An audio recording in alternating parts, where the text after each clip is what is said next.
Oh, you got a little spot right there. Okay. Yeah, I got and then slide those down. Looking good, looking good. Nice. We'll get you set up with fascia board for sure. Oh, yeah. I mean, ish. If we can get you what? Probably need about 6 of those. And that'll do it. 24, 3. There's 3. This is 30 on feet. Each side, but then the gable is going to eat a little bit more. Oh, yeah. So that'd be 12. Okay. Well, maybe. Yeah. If it works out, it works out. Yep.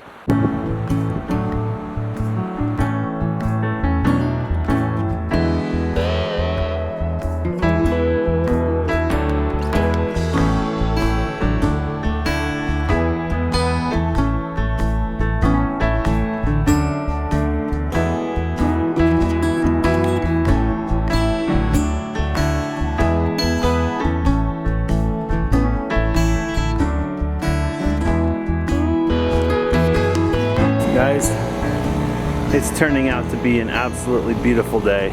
So this morning the weather was quite different than it is now. We had heavy rains and low ceilings, so it made flying extra challenging. Just kind of feel for my airspeed, try to feel the trim on the aircraft. Whoa, there's a good side blow. Okay, fight it right back. Yeah, don't let it push you away from the runway. Which was good for me. I haven't soloed yet, but we're kind of doing some of the pre-cross country stuff. I'm hoping to get a few lessons in before the SIPs arrive, because I know that the push on the house will be extremely strong, and I probably will have to take a little time off flying. So I'm trying to balance the two activities. Both of them are high priority. I'm worried that we might lose our instructors in the area, one due to health reasons and the other one due to fire season, which is summertime. So I'm kind of pushing. So we're making really good progress today. We have been flying. I don't even know how much lumber we made today. I'll just say a lot. We made all the 2x8s today, right? Yep. There's got to be 30 boards over there at least, probably. And it looks like we probably can get another log or 2 done this evening. But the weather has changed. It's a beautiful afternoon, and we're really having a good time making sawdust. We've been saving these kind of smaller boards here because we know that we're going to get 2x6 nominal lumber out of them. But we really want to get a bunch of them before we put them on the mill. Otherwise, we'll just be fussing over small boards, and it hasn't really become a space constraint just yet. I think you're ready to stick that one on the mill, aren't you? Yep. Okay, so that's another 12 foot. We've been going after 2x8s, which we'll use for the SIPs on the house. But in the process, we've actually been getting some 2x10s, really nice boards that Justin's going to potentially use for fascia on his rafters. So that actually is kind of a bonus. We weren't really expecting that. Yeah. What we're down to is 3 full logs. We've got 3 logs to go. I don't know that we're going to get that done today, but we're making a huge push. And with a little extra daylight today, maybe we'll get close. Time to go on the backhoe and load this log.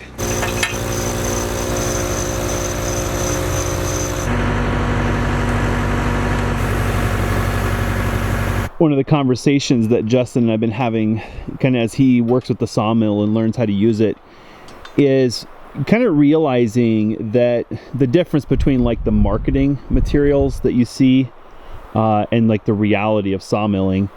And I can say that before we bought this mill, I don't think I fully understood all the features of the more expensive mills. Now that I've been running this guy for, well, pushing a month total, I can see why having some hydraulic, features like a log turner and a log leveler, how those can speed things up. But we also kind of had that conversation about, affordability and entry level, which is really what the LT15 is. It's a lot of things, but it's kind of a gateway mill, if you will.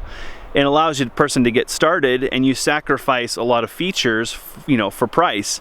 But at the same time, something that's become obvious to me, and I know that Rob over at wood-mizer has told me, that a lot of people with these higher end features, especially hydraulic features, can experience more downtime, because if it's a single hydraulic system and say you drop a log and it hits the turner mechanism or the leveler mechanism and you blow out the hydraulics, now your whole mill is down. So there's something to be said for simplicity, and I think I can say confidently now, having run this mill for quite a while, that the LT15 is a lot of work. It is a lot of manual labor. But can you mill a timber frame on it? Yes. Can you make highly valuable lumber on it, sure. It's just going to take you a little while. So I would say if you're looking for a mill to make profitability, or if you're going to make it do this for a living, the LT15 is probably not the mill for you. So as we've been working through this, we've been kind of validating, I guess is a good word, the system that I use to make our timber frame.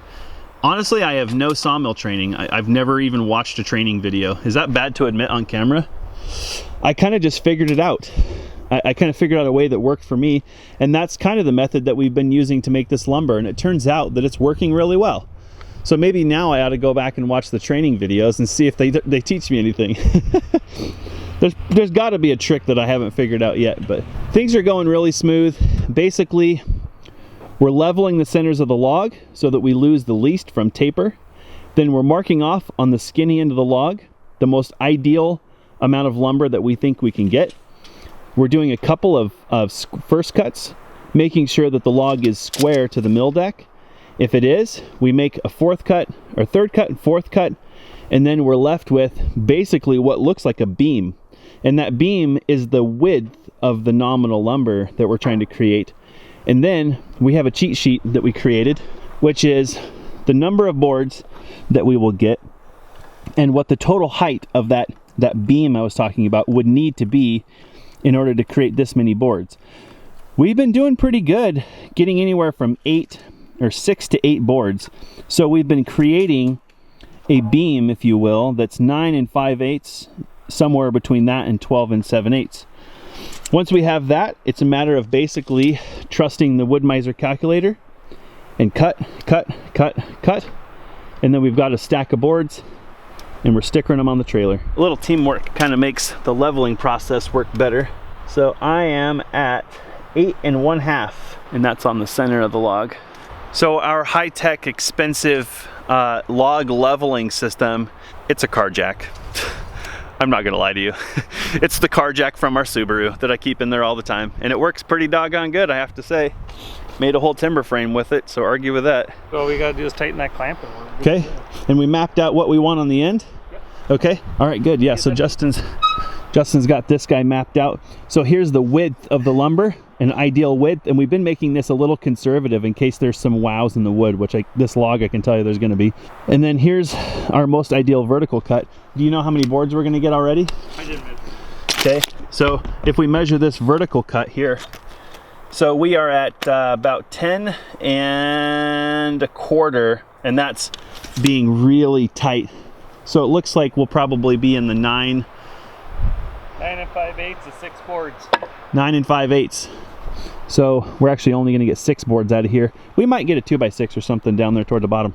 Man, if every day was as beautiful as today, I'd probably be out here running this sawmill all the time.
Hey, look at this creature.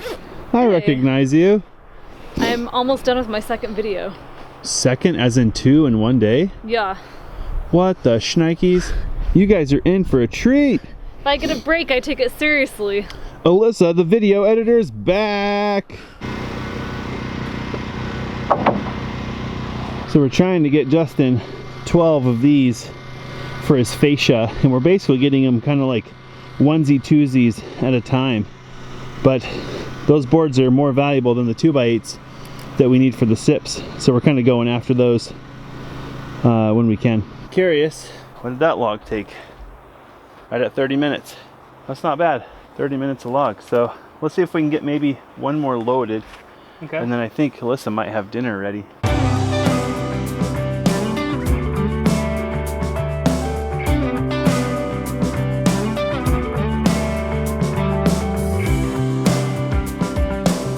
Well, we're gonna call it quits after dinner. The light's fading pretty fast. The camera's a little deceptive. Where the sawmill is over here, it's actually quite a bit darker, kind of over in that corner. And I've learned that pencil marks get harder to see, and then the wood-mizer calculator also gets pretty hard to see. We killed it today. We knocked it out of the park. So we got that log, this one, and we're gonna split these last two remaining logs. I don't know how many we actually milled up today. For some reason, I think maybe in like the 6 to 7 range. Wow. Maybe our biggest trophy is this guy. These are all 2x8 nominal lumber. I think these are 18s. We tried to make things that were divisible into 36. So all these are 12s and 18s. I want to sit down really quick and find out just how much lumber we produced as far as monetary value today. So the boards we cut today are about 18 bucks a board, and we got 41 boards in our stack, which is $737 in lumber before tax. Yeah. And then we also got there was 9 2x10s Yeah. on the mill this morning. 9 2x10s. What do we figure out? Those are about 30 bucks. So that's 270 plus $737 is $1,007. Yeah. And then we also cut 5 2x10 12 foots. Those are probably about 20 bucks a piece. So add 100 bucks to that. We made $1,100 in lumber today. Holy smokes. That's not a bad day. Nope, not bad My at all. friend, who do you know who makes $1,000 a day who's not a doctor? Yeah. Oh, Justin remembered that there's a couple of boards back here too, so add that to the total. Let's just say it's a solid $1,000 day.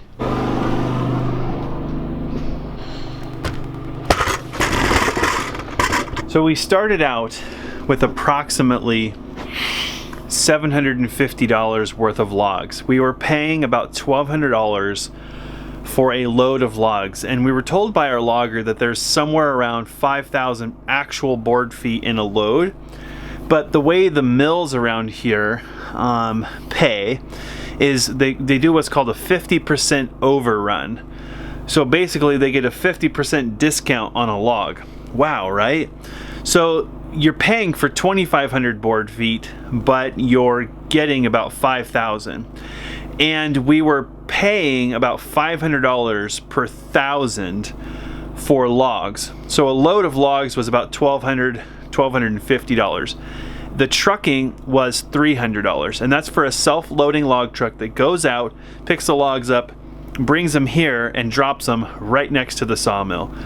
We started this whole project with about a half a load of logs, somewhere around 8-ish, something like that. So we started out with $750 in raw material, and right now we're just over the $2,000 mark, maybe 2,100 bucks. And we're into it with about 2.5 days of labor.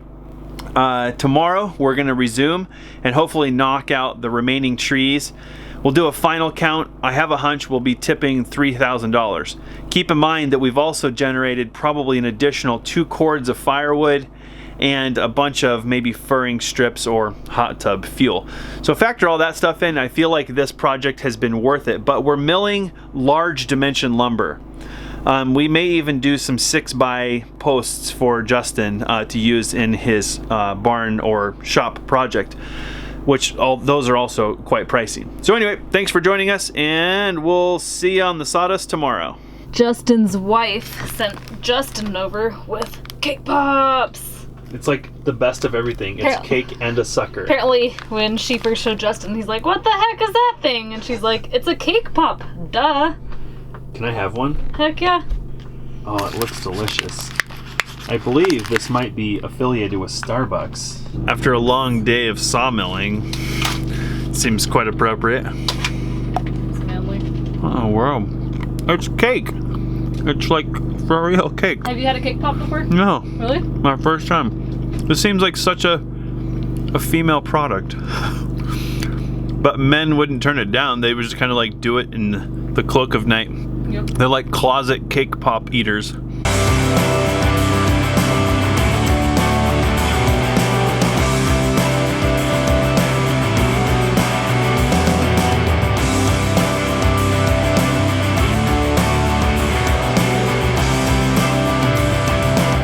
See where we're starting tonight. Last night we started at 94. I think this is even hotter. Ooh. Oh, maybe I was wrong. 86 it says. Alright, challenge accepted. We've got to add 20 degrees before Alyssa will get in.